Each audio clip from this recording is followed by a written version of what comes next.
ரொம்ப கஷ்டப்பட்டுட்டு இருக்க ஒருத்தன் ஆத்துக்குள்ள தேடிட்டு இருக்கும்போது அவனுக்கு ஒரு விலை மதிப்பில்லாத வைரம் ஒண்ணு கிடைக்குது.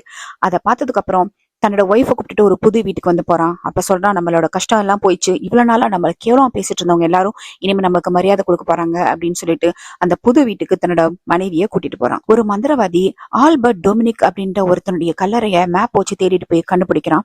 கண்டுபிடிச்சதுக்கு அப்புறம் மண்டை ஓடெல்லாம் வச்சு நிறைய மந்திரங்கள் எல்லாம் பண்ணி தனக்கு நிறைய பணம் கிடைக்கணும் அப்படின்ற மாதிரி ஆசைப்படுறான். ஆனா அந்த பானைக்குள்ள பணமா மாறினது மறுபடி கொஞ்ச நேரத்துல இலையா மாறிடுது. அந்த ஆல்பர்ட் டொமினிக்ன்ற பேய் என்ன சொல்லுதுன்னா, நீ எனக்கு லைஃப் கொடுத்தேனா உனக்கு நான் நிறைய பணம் கொடுக்கறேன் அப்படின்ற மாதிரி அது சொல்லுது. இந்த பணக்காரனுடைய ஒய்ஃப் மருத்துவச்சியை பார்த்துட்டு காட்டு வழியா வெளியில வந்துட்டு இருக்கா.